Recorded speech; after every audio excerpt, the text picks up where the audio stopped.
Admiral Kethavar stood before the massive viewing screen of his flagship, watching the holographic display rotate slowly in front of him. The blue and green planet looked peaceful from this distance. Too peaceful. His four eyes studied the data, streams flowing across his command console, and his scaled fingers drummed against the metal surface. "Show me the scout report again," he commanded. Lieutenant Zixtal activated the hologram projector.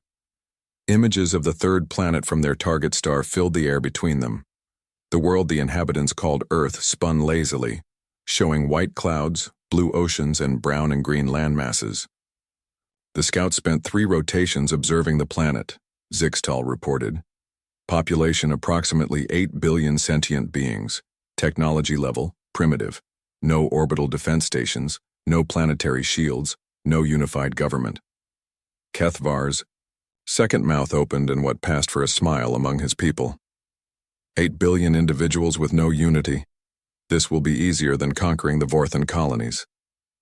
The data continued to stream across the screens. Earth's inhabitants had split themselves into nearly 200 separate groups. The scouts had detected constant small conflicts between these groups. Some areas showed signs of recent warfare. Others displayed military buildups along invisible borders. They fight each other instead of preparing for external threats, observed Commander Rexto, the ship's tactical officer. Classic signs of a fractured species. Kethavar nodded his large head. The Zephyrian Empire had seen this pattern before. When species remained divided, they never developed the technology needed for real defense. These humans were probably still using chemical explosives and metal projectiles. Maybe some primitive nuclear weapons at best. What about their space capability? Kethavar asked. Limited to their immediate orbital space, Zixtal replied. They have sent small craft to their single moon. A few unmanned probes to other planets in their system. No evidence of faster-than-light travel. No deep space installations. The Admiral walked closer to the holographic Earth. His military mind was already calculating the resources needed for this conquest. 50 dreadnoughts should be more than enough. Perhaps they were bringing too much firepower. "Sir," interrupted Communications Officer Velshaw, "we are receiving updated intelligence from the Outer Rim Scouts. Display it." New images appeared showing human cities, military installations, and industrial centers. The scouts had been thorough. They showed factories producing vehicles, aircraft, and what appeared to be primitive spacecraft. The humans had covered their world with roads, railways, and communication networks.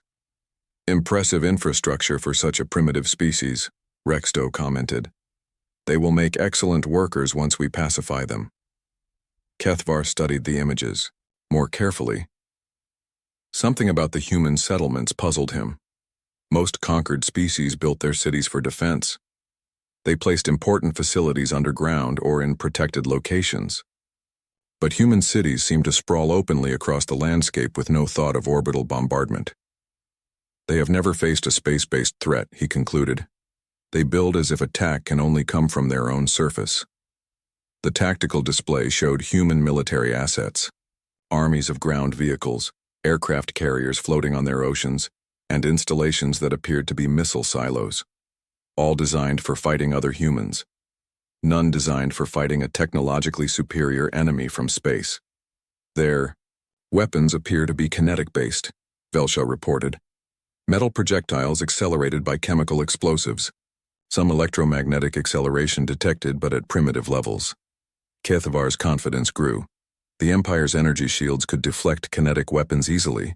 Their plasma cannons could cut through any armor these primitives might have developed. This would be a standard pacification operation. "Update from Fleet Command," announced Velshaw. "Admiral Mortek's Intelligence Division has completed their analysis. Humans are classified as Category 3. Intelligent enough for complex labor, primitive enough for rapid subjugation." The Admiral pulled up the official conquest protocols on his personal display. Category 3 species required a show of overwhelming force followed by demands for surrender. Most submitted immediately when faced with obvious technological superiority. Those that resisted usually fell within days. "Prepare the standard ultimatum broadcast," Kethavar ordered. "All languages detected on the planet." We will give them the traditional 72 time units to consider surrender. As his communications team worked on the broadcast, Kethvar reviewed the fleet manifest. 50 dreadnoughts, each carrying enough firepower to devastate a continent. 200 support vessels with landing craft for the occupation forces. Nearly 1 million Imperial troops ready for deployment. It seemed like massive overkill for a primitive world. But the Empire had learned from past mistakes. Better to bring too much force than too little. Quick victories prevented lengthy resistance movements. "Sir," said Rexto, "I noticed something odd in the scout reports." "What?" "The humans have weapons pointed at each other constantly, but they never seem to use them. Look at this data." The tactical officer brought up a map showing the locations of human military assets. Thousands of missile silos dotted the northern continents. Naval fleets patrolled the oceans. Aircraft filled the skies, yet there were no signs of major active warfare. "Perhaps they are more peaceful than they appear," suggested Velsha. Kethvar disagreed. "More likely they are too afraid of their own weapons to use them. Primitive species often develop destructive capabilities they lack the wisdom to control." The Admiral had seen it before. Young civilizations would create powerful weapons, then become paralyzed by fear of using them. They would build elaborate defense systems that sat unused while they engaged in minor conflicts with conventional arms. The humans have probably created some crude nuclear weapons, he decided. Now they are too terrified to employ them against each other. This makes them even less likely to resist our occupation. The bridge crew nodded in agreement. It made perfect sense. A species that feared its own weapons would never dare use them against the technologically superior Zephyrian Empire. "Fleet positioning report," called out Navigator Kelrin. "All vessels are in formation and ready to jump to the target system." Kethvar took one last look at the peaceful blue world on his display. In a few time units, this planet would become the Empire's newest acquisition. Its 8 billion inhabitants would become productive members of Imperial society. Their primitive weapons would be melted down for useful materials. "Signal the fleet," he commanded. "Prepare for hyperspace jump. Destination, Sol system, 3rd planet. Operation Harvest Moon is now active." The massive ships of the Zephyrian fleet powered up their hyperspace drives. Energy readings spiked across the formation as reality began to bend around each vessel. In moments they would cross the vast distance between stars and appear in Earth's solar system. Admiral Kethvar felt the familiar sensation of hyperspace transition. The viewing screen shifted from stars to the swirling colors of folded spacetime. His fleet was committed now. In less than a standard day, they would be in orbit around the primitive world called Earth. He thought about the victory celebration they would hold after the humans surrendered. Perhaps they would even invite some of the human leaders to attend as a gesture of imperial mercy. It would be good propaganda for the other species watching from across the galaxy. The Zephyrian Empire had conquered its 847th star system through careful planning, overwhelming force, and precise intelligence gathering. Their scouts had been thorough. Their analysis had been complete. Their preparations had been perfect. Admiral Kethvar was absolutely confident that nothing could go wrong.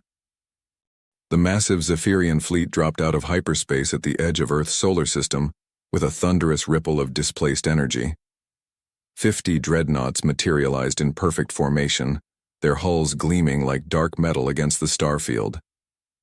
Each ship stretched over 2 kilometers in length, bristling with weapon ports and shield generators. Admiral Kethvar stood on his bridge, watching as his fleet's sensors swept the Sol system. The 3rd planet hung before them like a blue jewel, unaware that its fate was about to be decided. "All vessels report successful transition," announced Navigator Kelrin. "Formation is tight. No damage reported." "Excellent." Kethvar activated his command interface. "Begin long-range scanning of the target world. I want to know if they detected our arrival." Within moments, the answer came. Lieutenant Zixtal looked up from her sensor station with surprise. "Sir, we are detecting massive increases in electromagnetic communications across the planet. Radio transmissions have increased by 300% in the last few time segments. They know we are here, observed Commander Rexto. Kethvar nodded. It was expected. Even primitive species usually had basic astronomical observation capabilities. The sudden appearance of 50 massive starships would be impossible to hide. Signal activity appears to be originating from multiple locations. Zixtal continued. I am detecting coordinated communications between what appear to be separate human governments. Show me. The main display shifted to show a map of Earth, with bright lines connecting various points across the continents. Communication signals flowed between locations that the scouts had identified as separate nations. Messages bounced between the northern and southern continents. Data streams connected island nations to mainland powers. Interesting, Kethvar mused. They are talking to each other. Perhaps they plan to coordinate their surrender. Communications. Officer Velsha activated her translation systems. The Empire had spent considerable effort learning human languages during the scouting phase.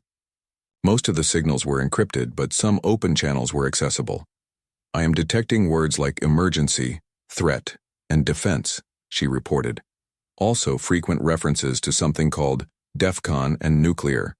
They are discussing their primitive atomic weapons, Rexto concluded, probably debating whether to use them against us. Kethvar was not concerned. The Empire's shields could absorb nuclear explosions easily. Even if the humans managed to detonate their crude weapons, they would only damage their own planet. It would be a foolish gesture of defiance. Prepare the ultimatum broadcast, he ordered. Standard Imperial format. All human languages. Velsha worked quickly at her station. The message would be transmitted on every frequency the humans used for communication. Radio, television, internet, satellite networks. Every human on the planet would hear the Empire's demands simultaneously. Broadcasting now, sir. Kethvar's image appeared on screens across Earth. His reptilian features and 4 eyes made it clear he was not human. When he spoke, translation, systems converted his words into hundreds of human languages. Inhabitants of the third planet of this system. His voice echoed across Earth's communication networks. I am Admiral Kethvar of the Zephyrian Empire. Your world is now claimed for the Empire.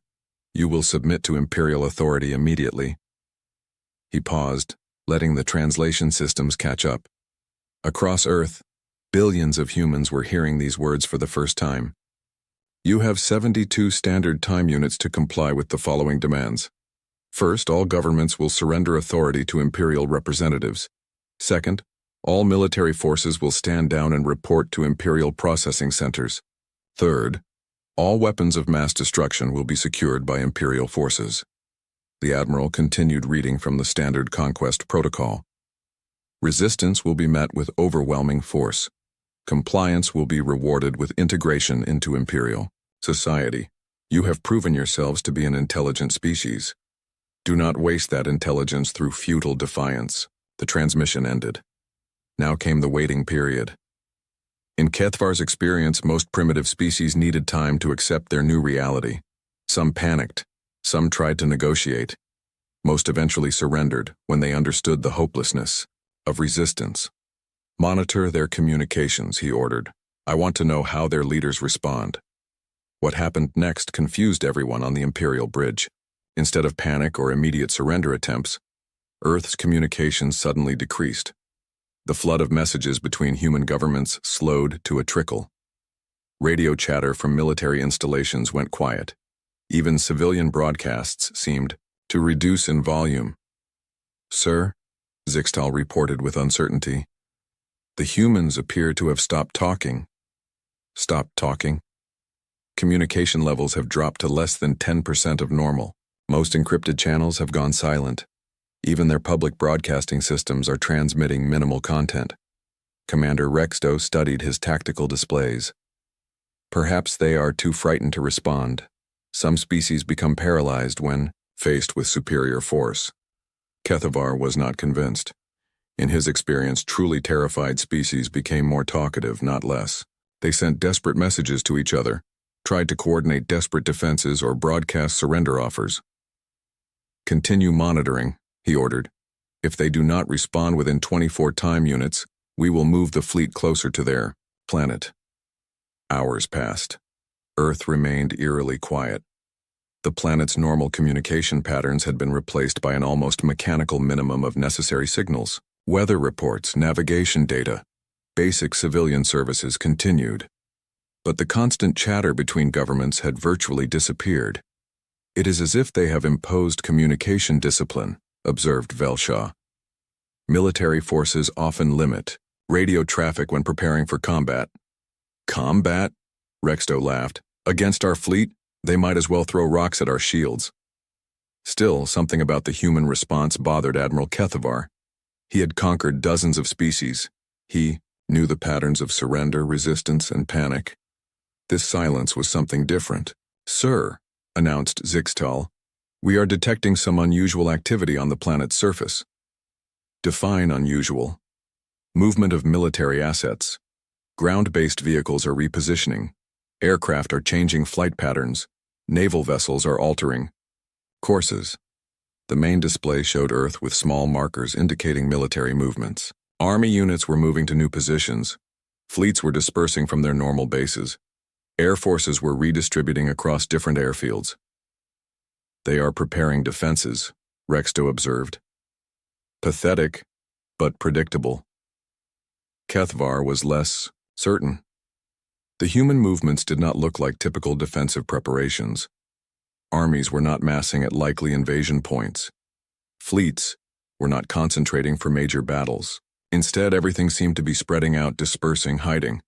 Analysis suggests they are attempting to make their forces harder to target, Zixtal reported. Classic doctrine for facing a technologically superior enemy. Then they plan to resist, the Admiral concluded. Very well, we will show them the futility of defying the Empire. He activated the Fleet Command channel. All vessels assume standard orbital positions, prepare to demonstrate Imperial power. Target selection, major population center, minimal strategic value. We will show them what defiance costs. The Zephyrian fleet moved toward Earth, their massive ships casting shadows across the moon. As they approached, more details of the planet became visible. Cities sprawled across the continents. Industrial centers pumped smoke into the atmosphere. Transportation networks carried millions of vehicles along roads and railways. It will be a shame to damage such infrastructure, Rexto commented, but they need to understand their situation. Admiral Kethvar selected his target carefully. A large city on the eastern continent, far from major military installations. The demonstration would be visible to billions of humans while minimizing damage to useful infrastructure. Charge main weapons, he ordered. Prepare to fire on my command. The Dominion's Edge powered up its primary disintegration cannon. Energy readings spiked across the ship's systems as the weapon drew power from the main reactors. Similar preparations began across the fleet. Sir, Velsha called out urgently, I am detecting new activity from the planet. What kind of activity? Multiple launch signatures, hundreds of them, coming from locations across the planet. Admiral Kethvar looked at his tactical display. Red markers were appearing all over Earth as his sensors detected missiles rising from the planet's surface. The launches were coming from oceans, continents, even remote islands. Primitive missiles, he said dismissively. Probably they're nuclear weapons. Our shields will absorb them easily. But something was wrong with the sensor readings. The missiles were accelerating far faster than chemical rockets should be capable of. Their trajectories were too precise. Their numbers were increasing rapidly. Sir, Zixtal said with growing concern, these missiles are not following normal ballistic paths, and they are accelerating beyond theoretical limits for primitive propulsion. Admiral Kethvar stared at the display as hundreds, then thousands, of red markers streamed up from Earth. The human response was not what he had expected. This was not panic. This was not futile defiance. This was preparation. Admiral Kethvar watched the tactical display with growing confusion as thousands of red markers rose from Earth's surface. The missiles were moving wrong. Their acceleration curves defied everything the Empire's scientists knew about primitive propulsion technology. Time to first impact, he demanded. 47 seconds, sir, Lieutenant Zixtal replied, her voice tight with concern. But, sir, these projectiles are not following standard ballistic trajectories. They are Adjusting course mid-flight. Commander Rexdo leaned over his weapons console. Guided missiles. Primitive but effective against unshielded targets. Fortunately, our deflector shields will stop anything these humans can launch. Cathvar nodded, but something nagged at him. The sheer number of launches was overwhelming. His sensors showed missile signatures from every continent, every ocean, even from locations that showed no previous military activity. "Sir?" called Communications Officer Velsha. "We are receiving a transmission from the planet. Single source broadcasting on all frequencies." "Put it through." A human face appeared on the main screen. The creature had pale skin, short dark hair, and the typical two eyes of its species. She wore what appeared to be a military uniform with insignia that the Imperial computers identified as Admiral rank. "Zephyrian vessels," the human said calmly. "I am Admiral Sarah Chen of the United Earth Defense Command. You have 30 seconds to cease hostile actions and withdraw from this system. This is your only warning." Commander Rexdo laughed. "United Earth Defense Command? The scouts reported no unified human government. They are bluffing." But Admiral Cathvar noticed something troubling. The human showed no fear. Her voice was steady, professional. She spoke like someone who held superior position, not someone facing impossible odds. 20 seconds to impact," Zixtal announced. "All shields at maximum power." The first missiles reached the outer edge of the Zephyrian formation. Admiral Cathvar expected to see them splash harmlessly against his ship's energy shields. Instead, something impossible happened. The leading projectile struck the dreadnought Conquest's Pride and went straight through its shields as if they did not exist. The ship's armored hull crumpled like paper. The massive vessel broke apart in a silent explosion of atmosphere and debris. "What just happened?" Cathvar shouted. "Direct hit on Conquest's Pride," Zixtal reported, her voice shaking. "The projectile penetrated shields and armor. The ship is gone, sir." More impacts followed in rapid succession. Each missile that struck a Zephyrian ship passed through its shields and tore through its hull like tissue paper. The Imperial fleet's energy deflectors, designed to stop plasma bolts and particle beams, provided no protection whatsoever against solid projectiles moving at impossible speeds. "Shields are useless," Rexdo called out. "These are kinetic weapons, not energy weapons, but how are they moving so fast?" Admiral Cathvar watched in horror as his magnificent fleet was torn apart in seconds. Ship after ship exploded as the strange human missiles found their marks. Each projectile moved faster than anything in the Imperial database suggested was possible for primitive technology. "Evasive maneuvers," he ordered. "All ships scatter." But it was too late. The human missiles adjusted their trajectories to follow the fleeing Imperial vessels. Whatever propulsion system they used allowed for course corrections that defied physics. "Sir," Zixtal's voice was near panic. "I am detecting secondary launch signatures, energy weapons firing from the planet's surface." New red markers appeared on the display. These were not missiles, but directed energy beams. Streams of coherent particles lanced up from Earth's surface with surgical precision. The beams struck Imperial ships that had survived the initial missile barrage. "Those are not possible," Rexdo protested. "Particle beams cannot maintain coherence over such distances through an atmosphere." Yet the evidence was undeniable. The human energy weapons cut through Imperial armor like it was made of soft metal. Ships that had withstood the bombardment of entire planetary defense systems were being sliced apart by beams fired from Earth's surface. "Where are these weapons coming from?" Cathvar demanded. Zixtal worked frantically at her sensor station. "I am detecting launch sites across the planet, sir, but these locations show no previous military signatures. According to our scout reports, many of these sites were classified as civilian infrastructure." The Admiral stared at the tactical display as more of his ships disappeared. What his scouts had identified as communication satellites were revealing themselves as weapons platforms. What appeared to be civilian radio towers were actually targeting arrays. What looked like innocent research facilities were firing weapons that could crack planets. "Sir," Velsha called out, "we are receiving another transmission from the human Admiral." The same calm human face appeared on the screen. Admiral Chen looked exactly as composed as before, despite the devastating battle. raging around Earth. "Zephyrian Commander," she said, "you now have 17 seconds to order your remaining ships to stand down. We have eliminated 33 of your vessels. We can destroy the rest just as easily." "Impossible," Kethvar snarled. "Your species is primitive. Our scouts confirmed it. You have no unified government, no advanced weapons, no space-based defenses." Admiral Chen's expression did not change. "Your scouts observed us during peacetime. They saw what we wanted them to see. You made the mistake of assuming that our diversity meant weakness, that our apparent primitiveness meant helplessness." Another wave of missiles rose from Earth. These moved even faster than the first batch, their acceleration curves defying everything the Empire understood about physics. "How?" Kethvar whispered. "You developed energy weapons, so you built energy shields," Chen explained as if lecturing a student. "We focused on kinetic weapons, so we learned to make things move very, very fast. You built plasma cannons. We built rail guns that can accelerate projectiles to 12% of light speed." The Admiral felt his world crashing around him. "But your technology appears so primitive." "Different does not mean primitive," Chen replied. "We took a different path than you did. While you were perfecting energy manipulation, we were perfecting the art of making solid objects hit other solid objects very hard."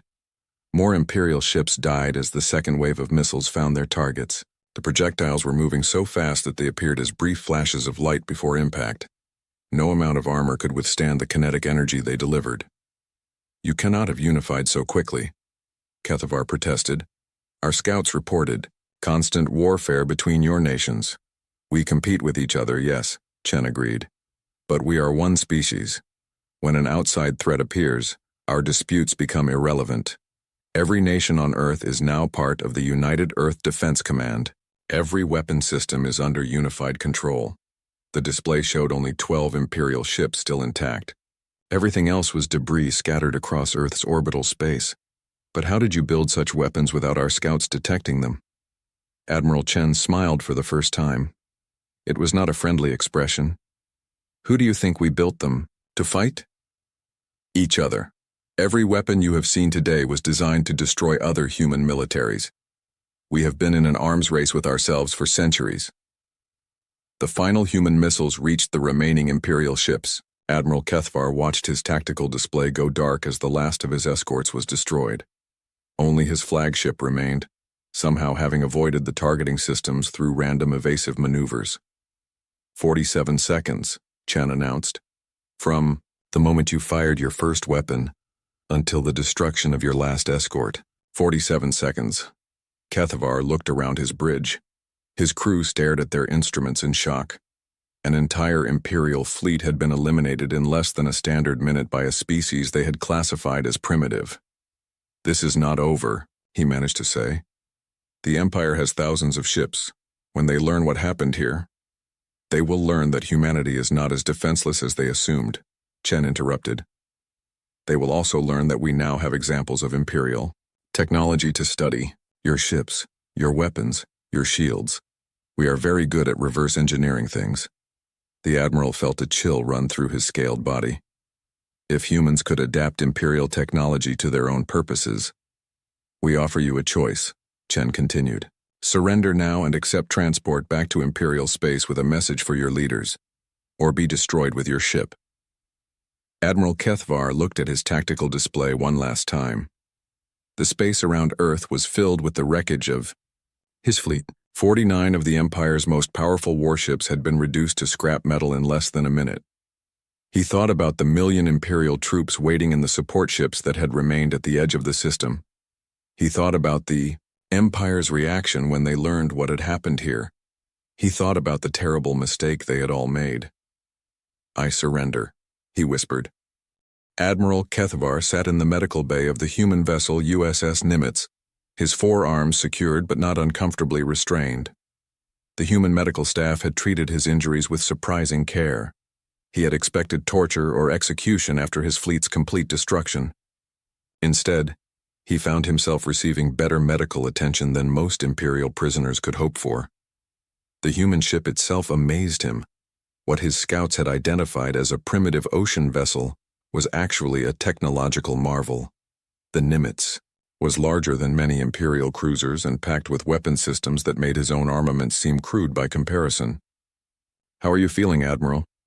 Kethvar looked up to see Admiral Sarah Chen entering the medical bay. She moved with the confident stride of someone accustomed to command. Her uniform was crisp and professional, showing no signs of the battle that had just destroyed an entire Imperial fleet. "Why am I alive?" he asked directly. Chen pulled up a chair beside his medical bed. "Because you chose to surrender rather than die pointlessly. Because you are worth more to us alive than dead. And because we are not monsters. You destroyed my entire fleet in less than one of your minutes." "Yes, we did." Chen's voice carried no regret or apology. "You came to conquer our world and enslave our people. What did you expect?" Kethvar studied her face, searching for signs of deception or cruelty. He found none. This human seemed genuinely puzzled by his question, as if the answer should be obvious. "I expected resistance," he admitted. "I did not expect annihilation." "Then you underestimated us badly." Chen activated a portable display unit. "I want to show you something. Maybe it will help you understand what happened today." The display showed various human weapons systems. Kethvar recognized some of them from the battle footage. Railguns that could accelerate projectiles to relativistic speeds. Particle beam arrays that could maintain coherence across impossible distances. Missile systems that defied conventional physics. "These are your secret weapons?" he asked. "Secret?" Chen laughed. "Admiral, every major human military has weapons like these. We have been building them for decades. The only secret was that we kept them hidden from your scouts." She changed the display to show historical footage of human warfare. Battles between human armies using increasingly sophisticated weapons. Cities destroyed by nuclear fire. Tests of experimental weapons that could crack continents. For the past century, the major powers on Earth have been in what we call a Cold War, Chen explained. We built enough weapons to destroy our own planet several times over. We developed delivery systems that could strike any target on Earth within minutes. We created defenses against weapons that could end civilization. Kethvar watched the footage with growing horror. These humans had been preparing to fight wars that would make Imperial campaigns look like minor skirmishes. "You built these weapons to fight each other?" "Competition drives innovation," Chen replied. "Every human nation wanted to ensure that no other human nation could defeat them. So we all built bigger and better weapons. We tested them constantly. We refined them endlessly." The display showed more recent footage, weapons tests in remote locations, missiles rising from hidden silos, experimental aircraft moving at impossible speeds, energy weapons carving through mountains. "When your scouts observed us, they saw nations pointing weapons at each other," Chen continued. "What they did not understand is that we were pointing the same weapons in all directions. Any threat to Earth would face the combined firepower of every human military." "But your governments were separate," Kethvar protested. "Our intelligence confirmed it. Our governments compete during peacetime," Chen agreed. "But we have protocols for external threats. The moment your fleet appeared, every major power on Earth activated the Unity protocols. All human military assets came under unified command within 6 hours." She showed him communication logs from the day of the invasion. Messages flashing between world leaders, military commanders coordinating responses across continental boundaries, nuclear powers sharing targeting data with former enemies. "In 6 hours, you united your entire species?" "Admiral, we have been planning for this scenario since we first looked at the stars and wondered what else might be out there. Every human government has contingency plans for alien invasion. We just never expected the aliens to be so obvious about their intentions." Chen changed the display to show technical specifications of human weapons. The numbers made Kethvar's head spin. Railguns with muzzle velocities approaching light speed, fusion warheads with yields measured in megatons, particle beams powered by antimatter reactors. "Your empire made a critical error in intelligence gathering," she continued. "You assumed that because our weapons looked primitive, they were primitive. You never tested them against your own defenses. How could we? You showed no hostility during the observation period." "Exactly. You saw us at peace and assumed we were peaceful. You saw our diversity and assumed we were weak. You never considered that a species capable of global warfare might also be capable of interstellar defense.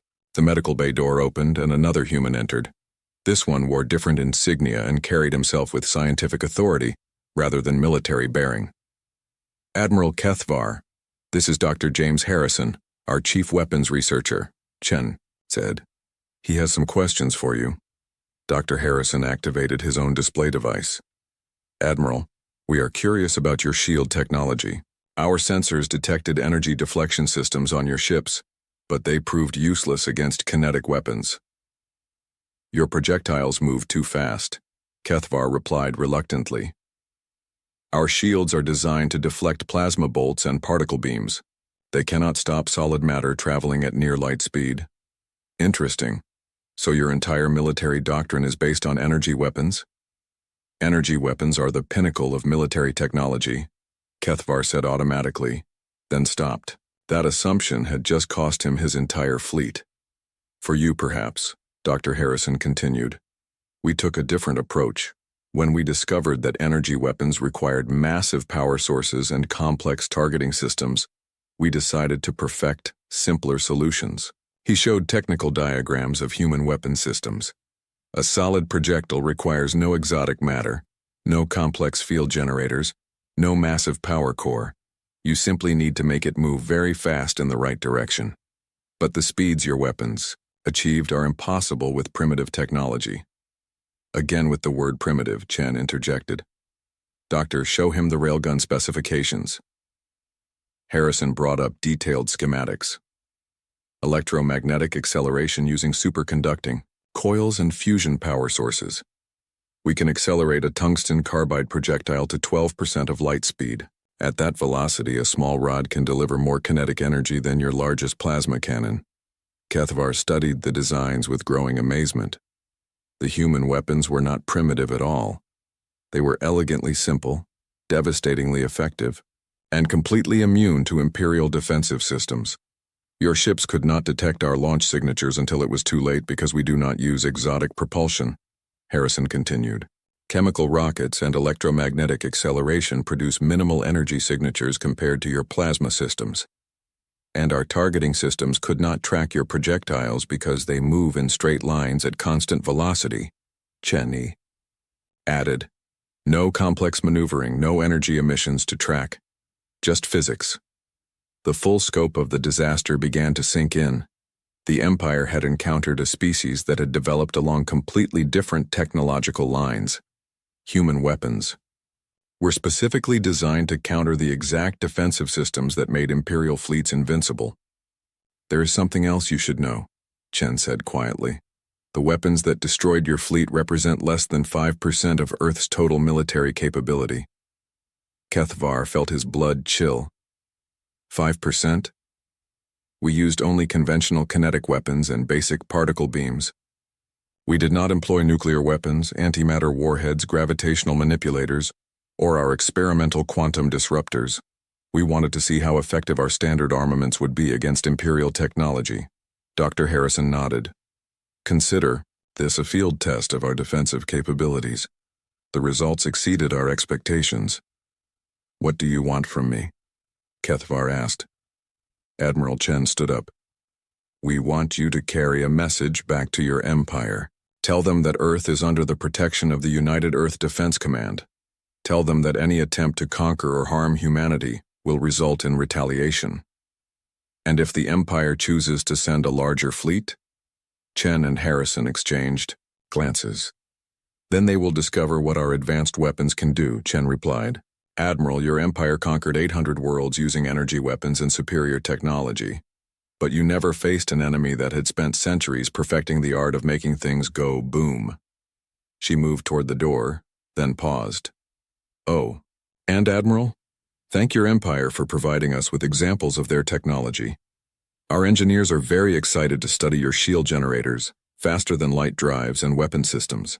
We are quite good at reverse engineering things. As the humans left him alone in the medical bay, Admiral Kethvar realized the true scope of the catastrophe. The Empire had not just lost a fleet. They had revealed their capabilities to a species specifically adapted to. 6 months after the 47-second war, former Admiral Kethvar stood in the observation deck of the human vessel Endeavour, watching as another former Imperial world celebrated its liberation. The planet below, once called Zerion 7 by its Zephyrian conquerors, had returned to its original name of Thalar. Its blue-green surface sparkled with the lights of cities that had been dark under Imperial rule. Kethvar now served as cultural liaison between humanity and the growing coalition of liberated worlds. It was a position he had never imagined holding. 6 months ago, he had been a proud Imperial admiral commanding 50 dreadnoughts. Now he was helping coordinate humanitarian aid for species the Empire had enslaved. "How many worlds is that now?" asked Captain Lisa Rodriguez, the Endeavor's commanding officer. 47, Kethvar replied. "The same number of seconds it took you to destroy my fleet." Captain Rodriguez smiled. "The Admiral thinks that's funny. She says humans appreciate that kind of symmetry." The irony was not lost on Kethvar. In 6 months, humanity had liberated more worlds than some Imperial fleets conquered in decades, and they were doing it without enslaving the inhabitants or strip mining the resources. "Status report from the Thalar government," announced Communications Officer Park. "They have officially voted to join the Terran Commonwealth. They are requesting defense agreements and technology sharing protocols." Kethvar watched as celebration fireworks lit up Thalar's night side, another world choosing to align with humanity rather than face the chaos left by the Empire's collapse. The pattern had repeated across 46 other systems. "Captain," he said quietly, "I need to ask you something. Why do you not conquer these worlds? Your military could overwhelm any of them easily." Rodriguez looked genuinely puzzled by the question. "Why would we want to conquer them? They are not threatening us." "But they have resources, territory, strategic value. So, we have plenty of resources in our own system. We do not need to take from others." It was an answer that still confused the former Imperial officer. The Zephyrian Empire had conquered because conquest was what empires did. They took resources because taking was easier than trading. They enslaved populations because slaves required no wages. "Besides," Rodriguez continued, "these worlds are more valuable as allies than as conquered territories. Free peoples work harder than slaves. Trading partners provide more resources than mining colonies." A new signal appeared on the communications board. "Message from Earth Command," Officer Park reported. "Admiral Chen wants to speak with you, Kethvar." The main display activated to show Admiral Chen aboard her flagship. She looked exactly as composed as she had during their first meeting, though she now wore the insignia of Supreme Commander of the Terran Commonwealth Defense Force. "Kethvar," she said warmly, "I have news from the Outer Rim. The hegemony of Kree has requested our assistance in dealing with Imperial remnant fleets in their territory." The former admiral felt a familiar chill. The Kree hegemony controlled over 300 star systems and commanded one of the most powerful military forces in the galaxy. If they were requesting human assistance, the situation was serious. "How many Imperial ships are we talking about?" Rodriguez asked.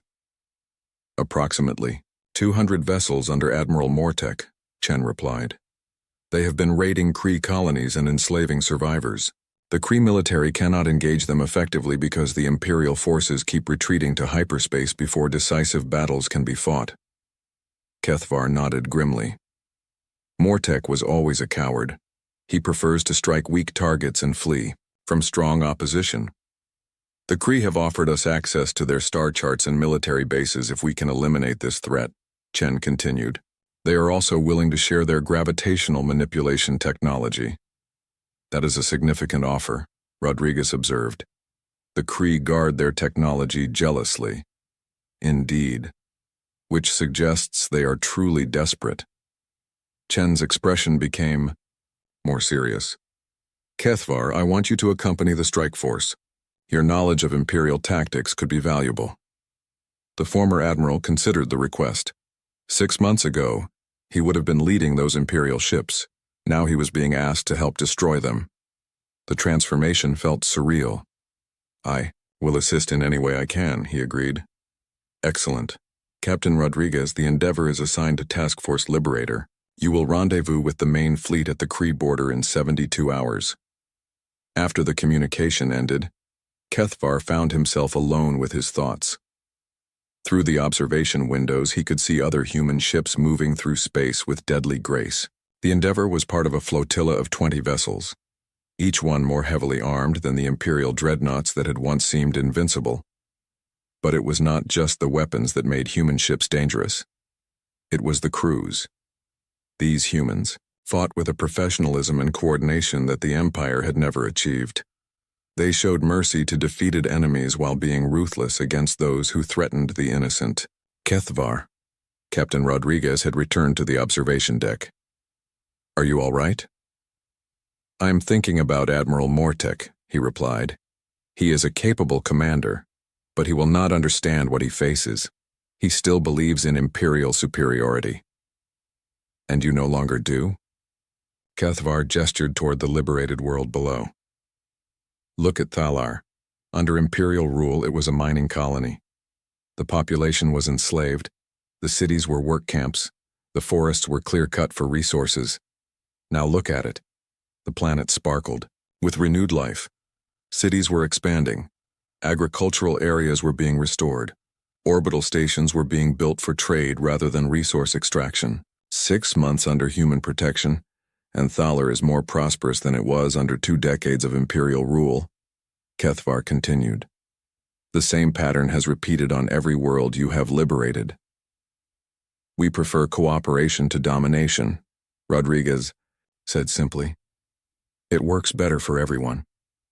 A new alarm sounded from the bridge. Captain to the bridge, announced the ship's computer. Priority message from Task Force Liberator. They hurried to the bridge where the main display showed Admiral Chen again. Her expression was grim. All ships, new intelligence from Kree scouts. Admiral Mortek's forces are not just raiding colonies. They are gathering reinforcements from other Imperial remnant fleets. Current estimates suggest over 400 vessels converging on the Kree border. Captain Rodriguez frowned. 400 ships? That is twice our initial estimates. It gets worse, Chen continued. Intelligence suggests Mortek is planning something called Operation Restoration. He intends to use the combined fleet to retake Earth and restore Imperial authority. Kethvar felt his blood freeze. Mortek cannot be that foolish. Apparently he can, Chen replied. According to intercepted communications, he believes your fleet was destroyed through trickery and surprise. He thinks a direct assault with overwhelming numbers will succeed where you failed. Admiral, Rodriguez said, 400 Imperial ships represents a significant threat even for our forces. Chen's expression shifted to something that made Kethvar remember why humans were so dangerous. Captain, we have been planning for this scenario since the day we destroyed Admiral Kethvar's fleet. We knew the Empire would eventually respond with greater force. What are your orders? The Terran Commonwealth Defense Force is mobilizing in full. Every ship, every weapon, every ally. If Admiral Mortek wants to test our defenses again, we will give him a demonstration he will never forget. The display changed to show star charts with fleet positions marked across multiple systems. Hundreds of human ships were converging on predetermined coordinates. Allied forces from liberated worlds were moving to support positions. Defense stations were powering up weapons that made the guns that destroyed Kethvar's fleet look like toys. This is no longer about defending Earth, Chen announced. This is about ending the Imperial threat permanently. Any species that thinks it can enslave others will learn what happens when they threaten the Commonwealth. As the display showed, the massive mobilization taking place across human space, Kethvar realized that Admiral Mortek was about to make the same mistake he had made 6 months earlier.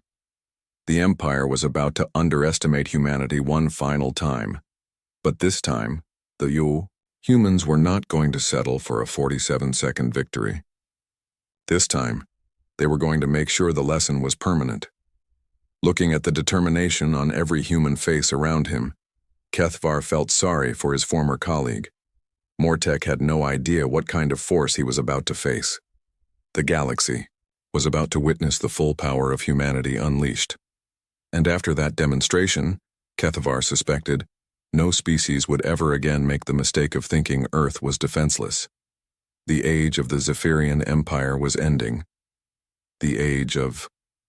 The Terran Commonwealth was about to begin, and the galaxy would never be the same.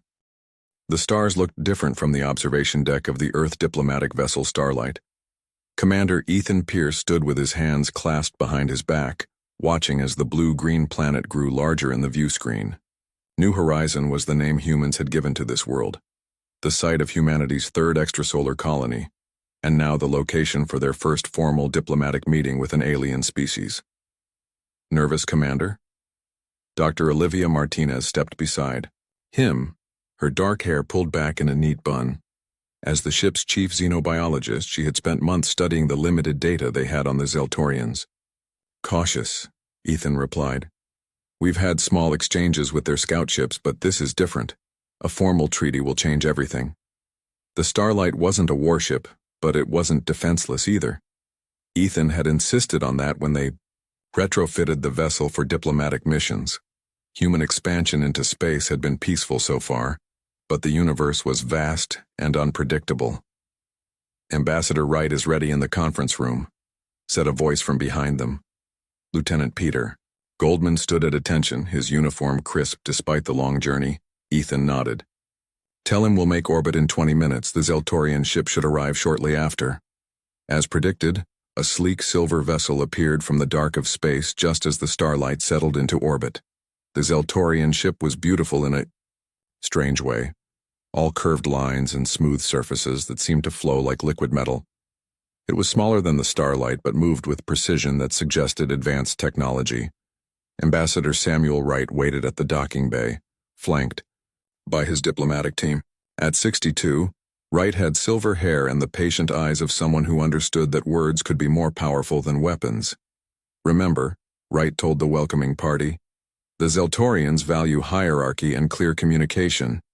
They don't understand subtle hints or implied meanings. The docking tube connected with a soft hiss, and everyone straightened as the inner door slid open.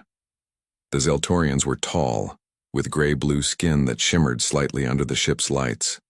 Their 4 eyes, too large and too small, blinked in different patterns as they took in the human reception party. Leading them was Zarvex, easily identified by the ornate silver bands around his upper limbs. Ambassador Wright, Zarvex said, his translator converting the clicks and whistles of his native language into English. The High Council sends their respect. High Counselor Zarvex, Wright replied with a slight bow. Earth Command welcomes you and your delegation. We hope this meeting marks the beginning of a beneficial relationship between our peoples. The formal introductions continued as they moved to the conference room. Dr. Martinez observed the Zeltorians carefully, noting how they moved with deliberate grace, how they seemed to communicate with subtle eye movements when they thought no one was watching. Over the next 3 days, the treaty negotiations progressed better than expected. The Zeltorians were interested in human agricultural techniques. Their own world suffered from limited growing seasons, while humans coveted the efficient energy storage technology the aliens had mastered.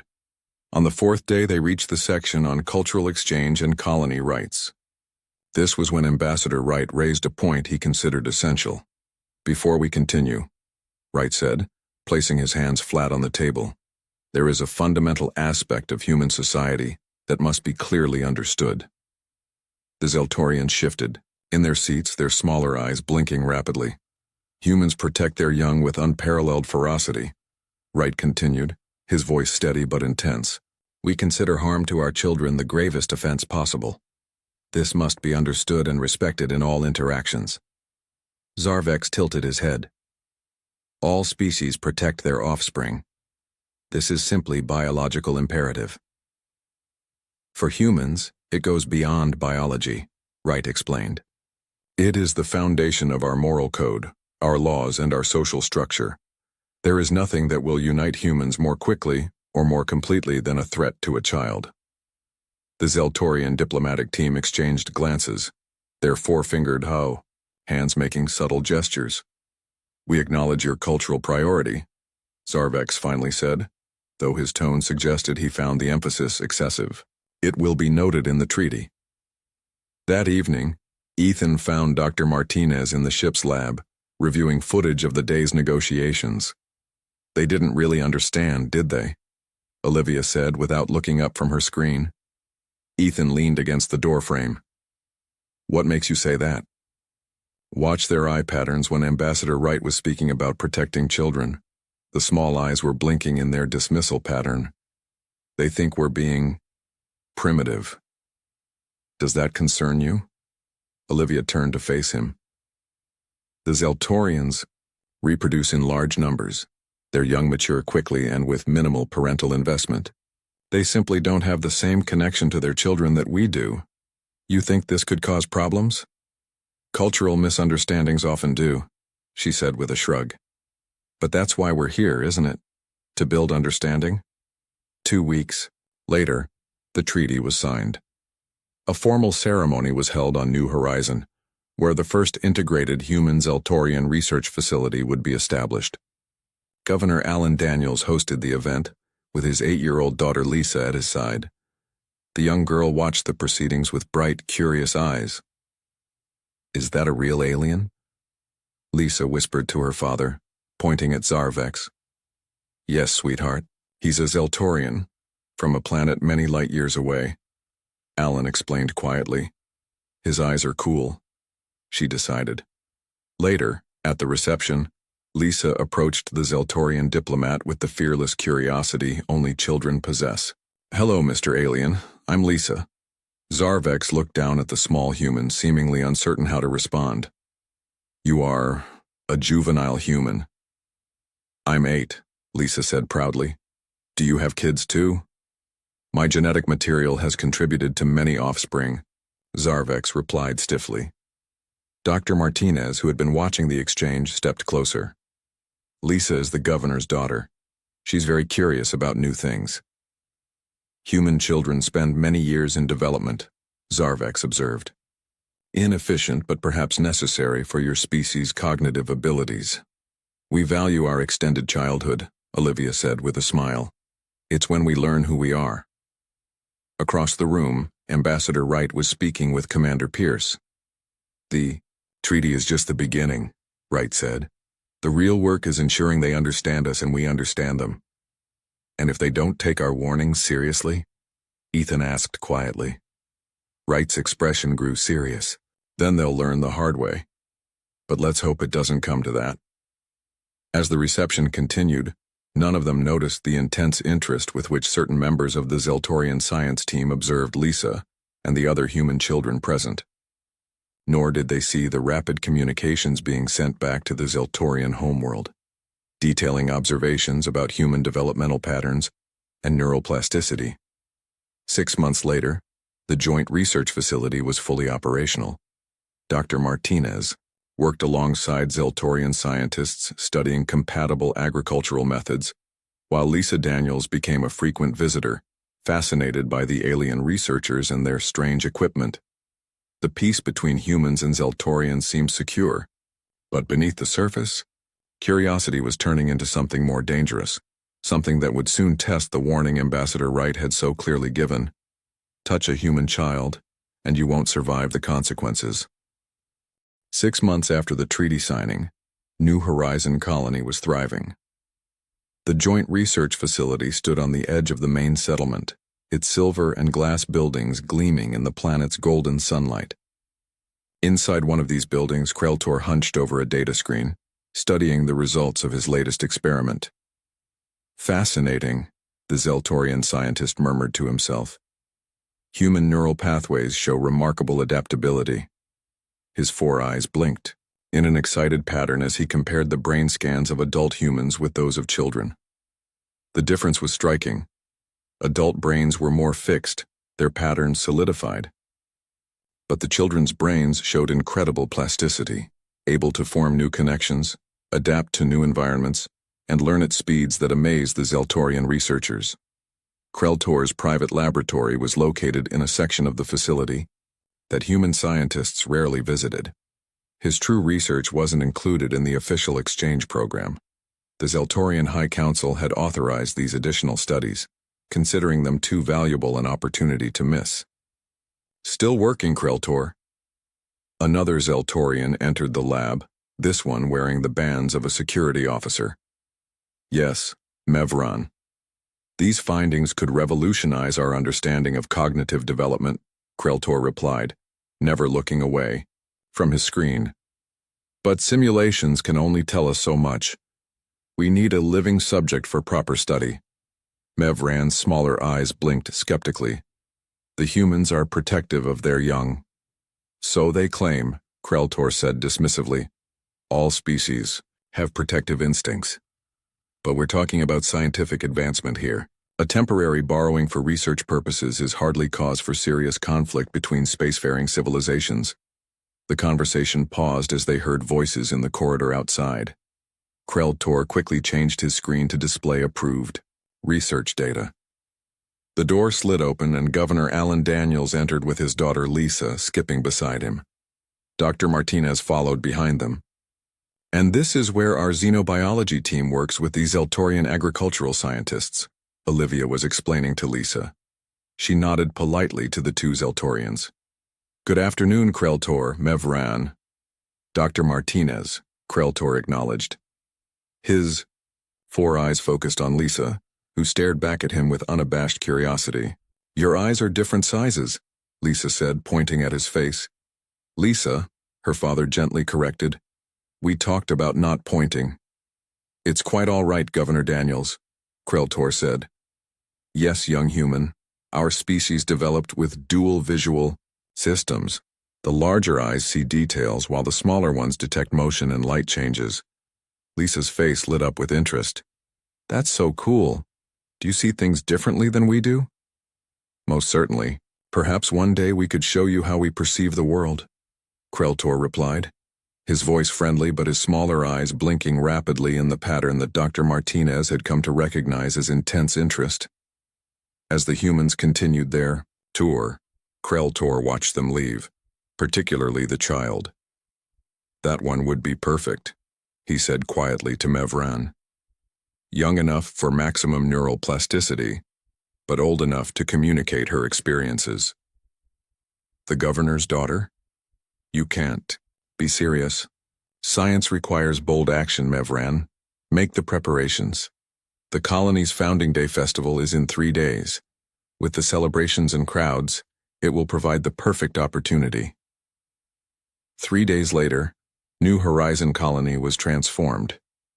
Colorful banners hung from buildings, music played in the central plaza, and both humans and the few Zeltorians stationed on the planet mingled among food stalls and game booths.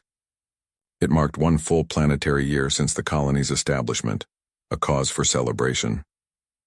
Governor Daniels gave a short speech, with Lisa standing proudly beside him. When the formal part of the festivities ended, Lisa begged to go play games with the other children. All right, but stay in the main plaza where I can see you, Alan told her, watching as she ran off to join a group of children throwing rings onto bottles. Ryan Daniels, Lisa's uncle, and the colony's chief engineer, approached his brother.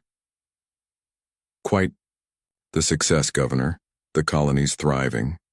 Alan smiled, watching his daughter laugh as she played. It hasn't been easy, but days like today make it all worthwhile. She's growing up fast, Ryan observed, nodding toward Lisa. Too fast. Hard to believe she'll be 9 next month. The brothers continued talking, occasionally glancing toward the children's area. The plaza was getting more crowded as the afternoon progressed.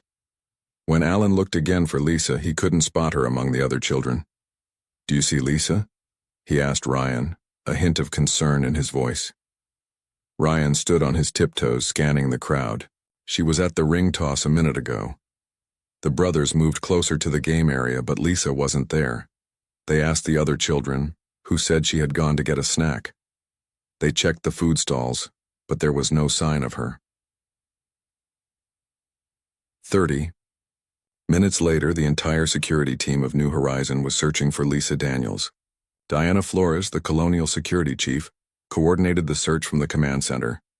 We need to check the security camera feeds, she instructed her team. Pull everything from the plaza and surrounding areas for the past hour. Governor. Daniels paced behind them, his face pale with worry. Could she have wandered off? Maybe to the research facility. She loves visiting there.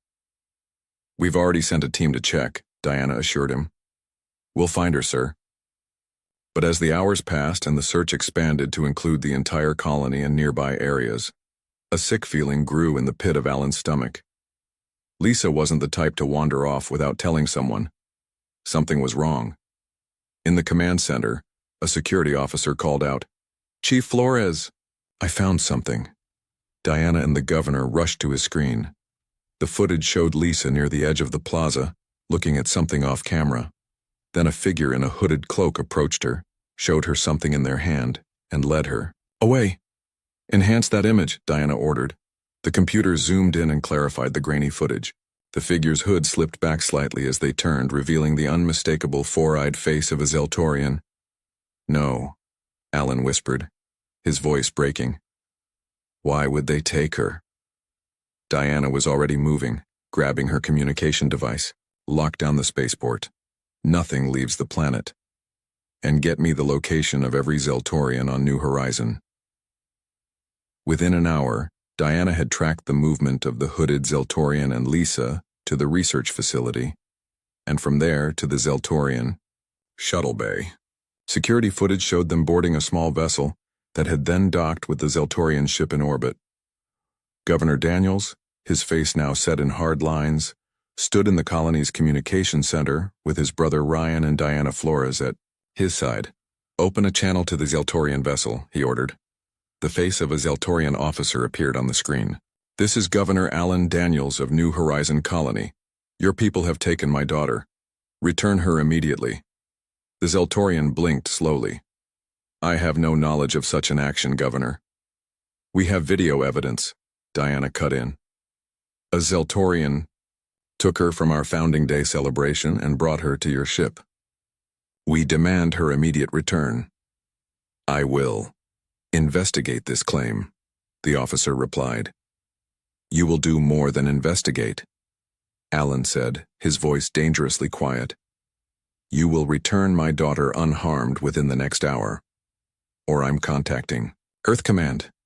The screen went dark as the Zeltorian cut the transmission. Ryan put a hand on his brother's shoulder. "They don't understand what they've done, do they?" "No," Alan replied, his eyes fixed on the blank screen. "But they will." Diana was already at another console entering her emergency authorization code. "This is Colonial Security Chief Diana Flores. Authorization Sierra Echo Charlie 497. Priority 1 emergency transmission to Earth Command. Subject: child abduction by Zeltorian nationals. Request immediate response." As the message was sent racing through space at FTL speeds, Alan Daniels looked up at the sky, knowing that somewhere up there, his daughter was being held by aliens who had no idea of the storm they had just called down upon themselves. The emergency message from New Horizon reached Earth Command in just under 4 hours. Admiral Karen Chen was in the middle of a routine briefing when her comm unit flashed red. "Excuse me," she said to her staff, stepping away to read the message. Her face hardened as she scanned the details. "Get me President Rogers now." On Earth, President Catherine Rogers was woken at 3 a.m. by her chief of staff. She read the report in silence, her expression growing more severe with each line. "Activate the emergency response protocol," she said without hesitation. "And get Ambassador Wright on the line." Within an hour, the highest levels of Earth government and military were fully alert. In a secure conference room, President Rogers faced the gathered emergency response team. "A Zeltorian research vessel has abducted Lisa Daniels, the 8-year-old daughter of New Horizons governor," she announced. "Governor Daniels has already demanded her return. The Zeltorians have neither confirmed nor denied taking her, but we have video evidence of their involvement." Ambassador Wright, looking grim, spoke up. "During treaty negotiations, I specifically warned them about our stance on protecting children. They seemed dismissive, treating it as primitive instinct rather than policy." "Then they need a lesson in human policy," Admiral Chen said flatly. "Madam President, I recommend deploying the Second Fleet immediately." President Rogers nodded. "Authorized, Admiral." You have full operational discretion. Our priority is the safe recovery of Lisa Daniels. And the Zeltorians? Wright asked quietly. They were warned, Rogers replied, her voice cold. Make sure every human outpost and colony is informed, and prepare a message for the Zeltorian High Council. They have 24 hours to return the child unharmed. Back on New Horizon, the colony was transforming.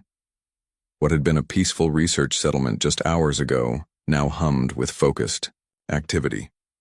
Governor Daniels had declared a state of emergency, and every colonist understood why. In the colony's workshop, Ryan Daniels directed a team of engineers as they modified mining equipment. The beam intensity needs to be stronger, he told a technician working on a drill-turned-energy weapon. Their personal shields operate on a frequency we can disrupt. Diana Flores had deputized every adult with military experience and established defense perimeters around the colony.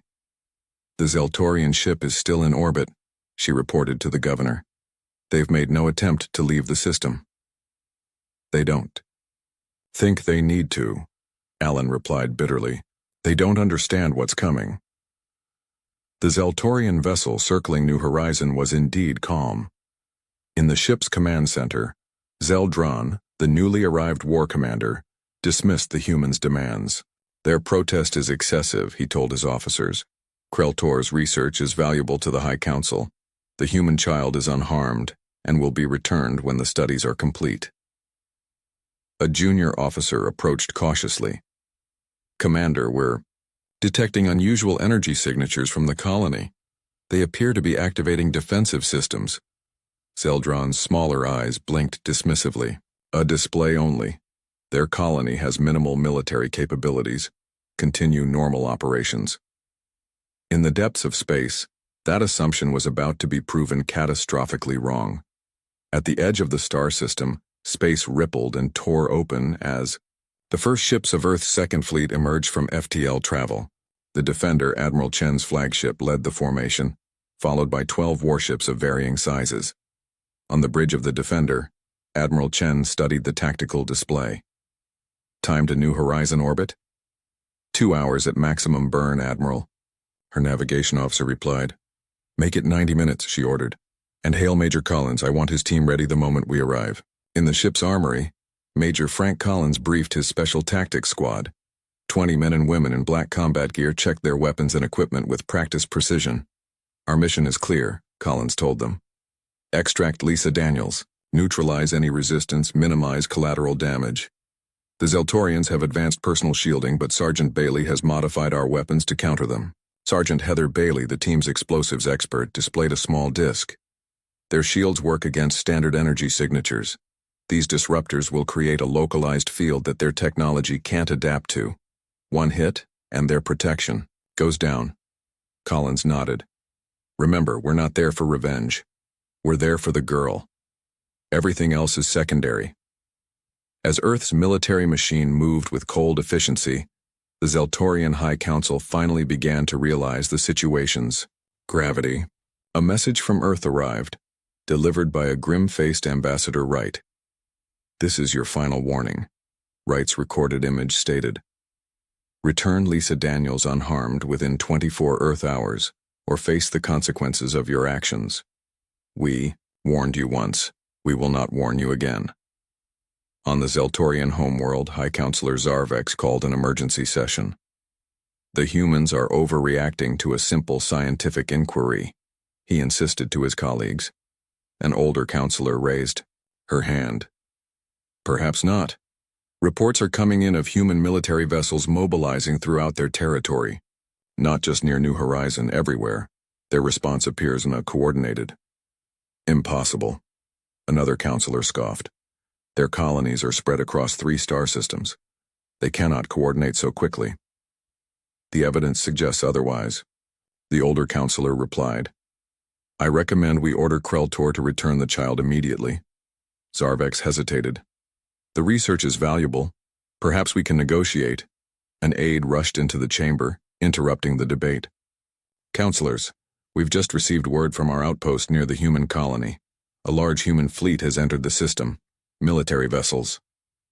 For the first time, Zarvex felt a flicker of concern. He opened a channel to Zeldron's ship. War Commander, what is the status of the human response? Zeldron appeared calm, but his smaller eyes blinked rapidly, a sign of stress. The reports are exaggerated, High Counselor.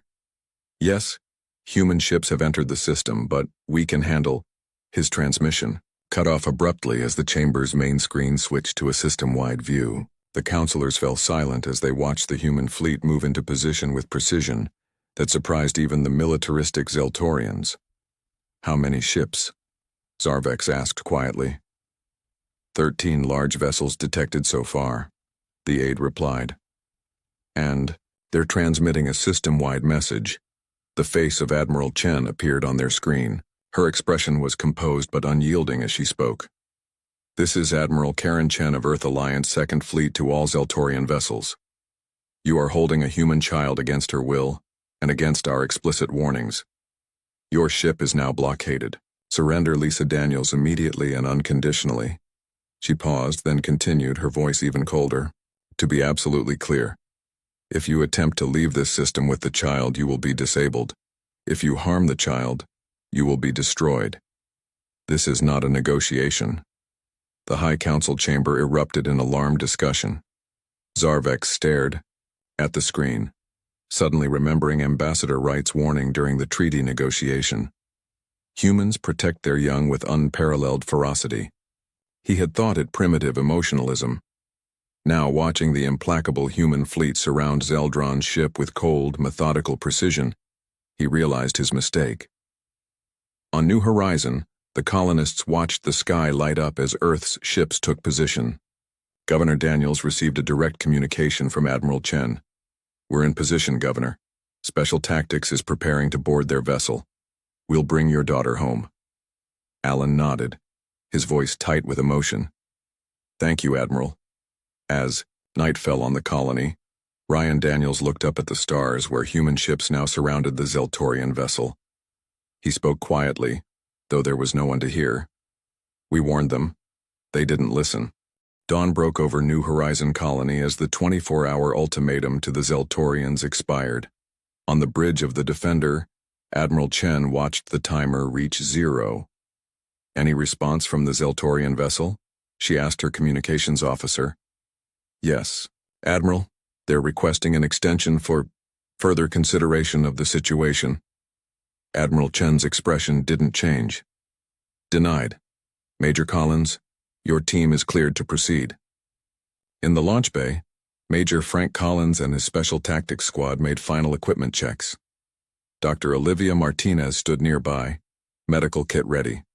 She had volunteered to accompany the rescue team to provide immediate care for Lisa. Remember, Collins told his team, we move fast and we move quiet. Our only goal is extracting the girl. Sergeant Bailey, you'll take point with the shield disruptors. Heather Bailey nodded, her face focused as she distributed small disc-shaped devices to each team member. One pulse will disrupt their shields for 30 seconds. Make it count. The squad boarded 2 sleek black shuttles. As the bay doors opened, Collins looked at his team one last time. For those who haven't faced Zeltorians before, they're fast, and their technology is good. But today they face something they don't understand. Humans protecting a child. Let's show them what that means. The shuttles launched silently, accelerating toward the Zeltorian research vessel. On the alien ship, alarms sounded as they detected the approaching craft. Human vessels on approach, a Zeltorian officer reported to War Commander Zeldron. 2 small craft, likely carrying boarding parties. Zeldron's all 4 eyes widened in disbelief. They dare to board a Zeltorian military vessel? Activate all defense systems. Sir, another officer interrupted. The larger human ships are targeting our engines and weapon systems. On the Defender, Admiral Chen gave the order. Disable their engines and weapons. Surgical strikes only. Precise beams of energy lashed out from the human fleet, striking the Zeltorian ship's external systems with remarkable accuracy. The alien vessel shuddered as its engines went dark. The Special Tactics shuttles reached the now drifting ship, attaching to its hull near an external airlock. Sergeant Bailey placed a device against the airlock controls and the interface sparked before the door slid open. "We're in," Collins reported back to the defender. "Proceeding to target." Dr. Martinez checked her tablet, which displayed a thermal scan of the ship. "I'm detecting a small human heat signature 3 levels down, likely in their research section." Collins nodded. "Squad 1 with me to the research level. Squad 2, secure our exit path." They moved through the corridors with practiced efficiency. When the first Zeltorian security team appeared, Bailey fired her disruptor. The pulse made the air shimmer, and the Zeltorians' protective shields flickered and died. Before they could react, Collins's team had neutralized them with stun weapons. "Their biology is different from ours," Dr. Martinez reminded them. "The stun effect won't last long." "We won't need long," Collins replied, leading them deeper into the ship. In the ship's research laboratory, Kreltor worked frantically to download his findings. The human child lay on an examination table nearby, sedated but unharmed. Various scanning devices surrounded her, recording her neural patterns. "The data is too valuable to lose," Kreltor told his assistant. "Continue the download while I prepare the subject for relocation." As he reached toward Lisa, the laboratory door exploded inward. Sergeant Bailey rolled through the smoke, firing her disruptor. The Zeltorian scientists' shields failed, and they fell back in alarm as the rest of Collins's team entered, weapons raised. "Step away from the child," Collins ordered, his voice deadly quiet. Kreltor blinked rapidly, confused by the human's arrival. "This is a scientific research facility. Your aggressive action is unwarranted." "That's a human child," Collins replied, gesturing to Lisa. "Our warning was clear." Dr. Martinez pushed past him, rushing to Lisa's side. She quickly checked the girl's vital signs, relief washing over her face. "She's okay. Just sedated." Kreltor watched in bewilderment as the humans carefully disconnected Lisa from the monitoring equipment. "I don't understand your extreme reaction. The subject has not been harmed. This is important research that benefits both our species." Collins turned to face him, his expression cold. "She's not a subject. Her name is Lisa Daniels. She's 8 years old. She has a father who loves her and a colony that's been tearing itself apart with worry for her." "But," Kreltor began. "We warned you," Collins cut him off. "Your people were told clearly and directly, humans protect their children. You chose not to listen." Dr. Martinez had wrapped Lisa in a thermal blanket and was preparing to move her. "She's stable for transport." Collins nodded. "Bailey, set the charges." Sergeant Bailey placed small devices around the laboratory equipment. "Non-destructive EMP charges," she explained to Martinez. "They'll wipe the research data but won't damage the ship's life support." Kreltor's 4 eyes widened in panic. "No, you can't. This research took months." "Consider yourself lucky," Collins replied. "If she'd been harmed, this entire ship would be space dust right now." He activated his comm unit. "Admiral, we have the package. Lisa is safe and we're extracting now." On the bridge of the Defender, Admiral Chen allowed herself a small smile. "Copy that, Major. We'll maintain position until you're clear." She turned to her communications officer. "Inform Governor Daniels that his daughter has been recovered and is unharmed." The special tactics team moved quickly through the Zeltorian ship, carrying Lisa between them. They encountered minimal resistance. Most of the crew had been caught unprepared by the speed and precision of the human assault. As they reached their shuttles, War Commander Zeldron appeared with a final squad of security officers blocking their path. "This violation of our sovereign vessel will not stand," Zeldron declared. "Return the subject to our custody immediately." Collins gestured and Bailey launched her last disruptor. As the Zeltorians' shields failed, the human team raised their weapons. "Last chance," Collins warned. "We're leaving with the girl. You can either let us pass, or you can explain to your High Council why half your crew couldn't walk away from this." Zeldron looked from the humans to his disabled troops, finally recognizing the situation was lost. He stepped aside, his smaller eyes blinking in frustrated patterns. "The High Council will demand reparations for this attack," he said as they passed. Collins paused briefly. "Tell your council that we kept our response proportional. The child is unharmed, so your ship and crew are unharmed. Remember that, Mercy, if you ever consider touching a human child again. The shuttles detached from the Zeltorian vessel, flying back toward the Defender. As they landed in the ship's bay, medical teams rushed forward with a stretcher for Lisa. She'll wake up soon, Dr. Martinez told them. The sedatives they used are wearing off. She'll be disoriented but should recover quickly. Admiral Chen met them at the shuttle, looking down at the sleeping child with an expression of relief. Well done, Major. Prepare your report. I want a full accounting of their research activities. Yes, Admiral, Collins replied. But I think they got the message. In the Defender's medical bay, Lisa began to stir as Dr. Martinez sat beside her. The girl's eyes fluttered open, confusion evident on her face. Where? She murmured. You're safe, Lisa, Martinez said gently. You're on a human ship and we're taking you home to your dad. Lisa blinked, memories slowly returning. The aliens. They said they wanted to see how my brain worked. They won't bother you again, Martinez assured her, squeezing her hand. Half the human fleet made sure of that. On the bridge, Admiral Chen opened a channel to the colony. Governor Alan Daniels' anxious face appeared on screen. Admiral, is it true? You have her? We do, Governor. Lisa is safe and unharmed. Dr. Martinez is with her now. We'll bring her home within the hour. Alan's composure finally broke, tears of relief streaming down his face. Thank you, just thank you. No thanks needed, Chen replied firmly. This is what we do. We protect our children. As the Defender moved into position to send a shuttle down to the colony, the Zeltorian vessel remained dark and silent, its crew coming to terms with a lesson they would not soon forget. When humans said, touch a human child, and you won't survive. The consequences, it wasn't a threat or an exaggeration, it was a promise. A week after Lisa's rescue, New Horizon Colony was finally returning to normal.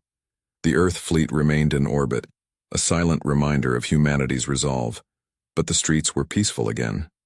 The modified mining equipment had been returned to its original purpose, and colonists were back at work in the fields and labs.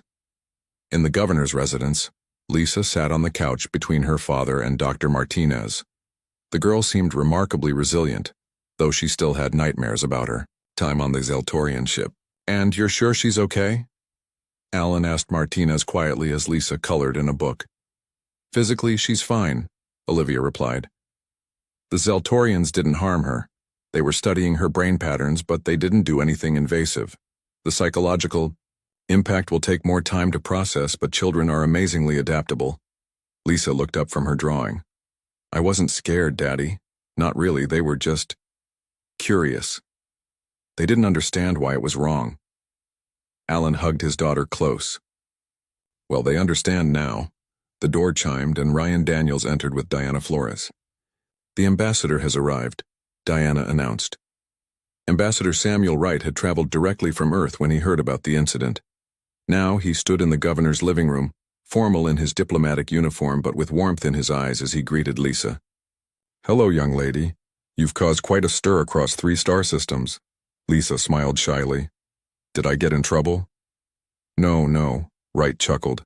But your adventure has certainly changed things between humans and Zeltorians. He looked to Alan. The High Council has requested a formal meeting to discuss new diplomatic protocols. They're taking this very seriously now. They should, Alan said, his voice still carrying an edge of anger. What happens to the ones who took her? Kreltor and his research team have been handed over to human authorities, Diana explained. They'll face trial under the colonial justice system. The Zeltorians didn't protest. In fact, their High Council seems eager to show they understand the severity of the offense. Wright nodded. It's unprecedented. The Zeltorians have never before allowed their citizens to be judged by another species' legal system. On the view screen in the corner of the room, President Rogers was giving an address to all human colonies and settlements. They turned to watch. The safe return of Lisa Daniels reminds us of what we stand for, the president said. Throughout human history, across cultures and continents, one principle has remained constant. We protect our children at any cost. Today that principle extends to the stars. She continued, her expression solemn. The response to this crisis was not just military. It was every human, in every colony, acting as one. Engineers modified equipment for defense. Civilians volunteered for security duties. Ships from private companies offered their services without being asked. We showed the galaxy what humanity truly is. As the president spoke, similar scenes played out across human space. On distant colonies and outposts, humans watched their leaders reaffirm the principle that had united them. Even Earth's oldest rivals set aside their differences in the face of a threat to a human child. Meanwhile, on the Zeltorian homeworld, the High Council was in emergency session. Zarvek stood before his peers, his posture humble in a way no human had ever seen in a Zeltorian leader. "We have made a grave misjudgment," he admitted. "What we dismissed as primitive instinct is instead the foundation of human society." Their warning was not exaggeration or diplomatic posturing.